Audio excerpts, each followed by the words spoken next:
Hi everybody, welcome to Beauty Buzz with Lori. Today we are going to be discussing frequently asked questions regarding chemical peels. So everybody usually has very similar questions, so we're just going to kind of start going down the list right now.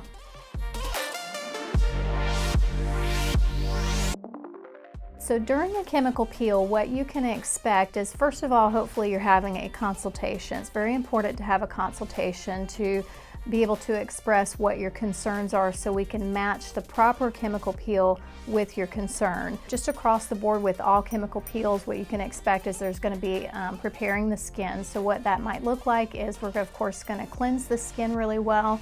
We're going to wipe that down with a degreasing solution, and we have many different ways to go about doing that. And then we're going to start the actual application of the peel. So if it's a self-neutralizing peel, what you can expect is there's going to be multiple layers. During those layers, we apply it all over the areas of concern, and I usually use on a scale of 1 to 10, what are you feeling? 1 being barely anything at all, or 10, my face is burning off. And they usually giggle a little bit and then can kind of gauge where that is for me. The reason I'm asking that is because when you reach a certain level, if I'm going to be boosting your peel with a retinol booster or a brightening booster with an enzyme or something like that, I don't want you to be like at your max level of say a burning sensation or a tingling sensation before I apply that booster. So that's why I'm asking you those types of questions. And then after that, we're gonna give you instructions on what your post-care instructions are. And those are very simple. We don't want you to wash the face at all for that day.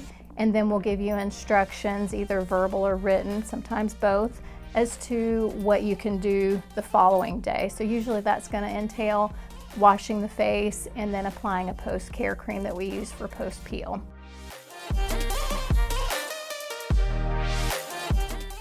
So after having a chemical peel, what you want to do is follow your post-care instructions to the letter. We give you those for a reason. It's to help you have the best outcome possible. You want to avoid things like alpha hydroxy acids in your products, beta hydroxy acids in your products. These things will be listed on the back of your ingredients of your container. And then also any retinols or retinoids, tretinoin, anything like that, we want you to stay off of those things because we don't want to do chemical on top of chemical, because you can overprocess the skin and sometimes cause post-inflammatory hyperpigmentation.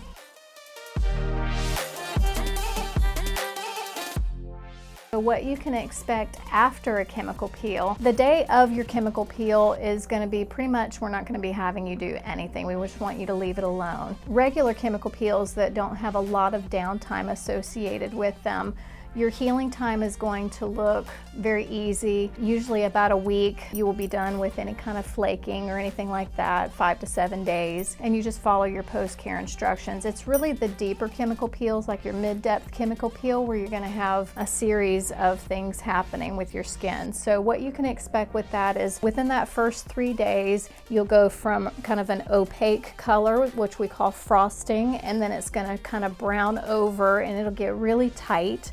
And then it'll start cracking, and that's when you're going to start peeling. So usually in that 3 to 5 day span is when you'll start having some of that peeling happening.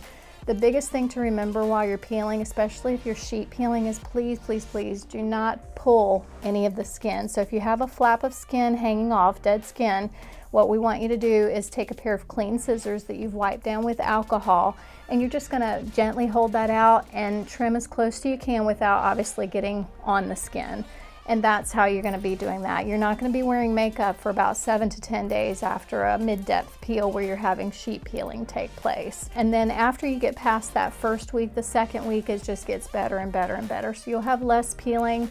Everything will be finishing with that sloughing off. You can start using a physical scrub after that to kind of get rid of any skin dandruff you might be having left over.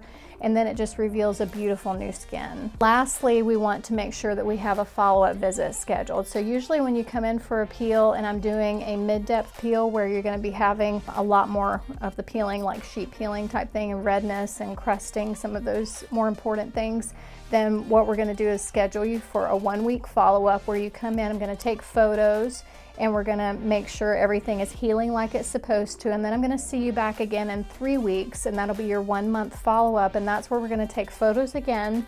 We take photos for everything because that's how we track your progress. So whenever we're taking the photos, we do your before and after, and we see the change that we've affected on the skin, and then we decide from there, did we get the desired result or do we need to do something else? And at that time, we'll discuss a further course of treatment.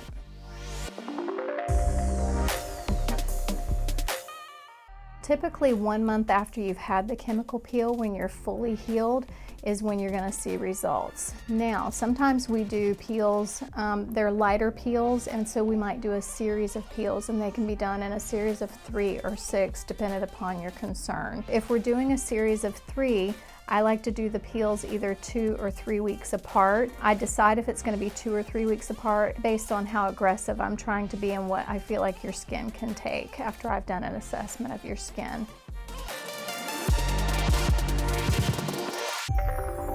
Just remember that we continue to age on a daily basis, and it depends upon what your lifestyle is. If you're having constant sun exposure and you're not using sunblock, that will have an effect on your results.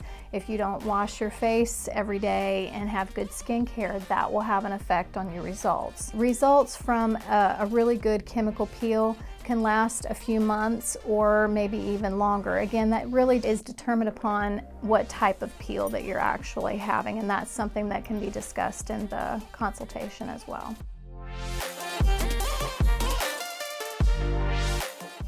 If we're doing a series of chemical peels, we can do them anywhere between 2 weeks and 3 weeks apart. But like, say we're going to do a 35% TCA peel. That is a mid-depth peel. That's where you're going to have redness on the skin, you're going to have some crusting, so it'll be like some scabbing when I use the word crusting, and a lot of swelling and things like that. So you only need to do a peel like that. The closest you can do is like every 6 months, but usually once a year for something like that.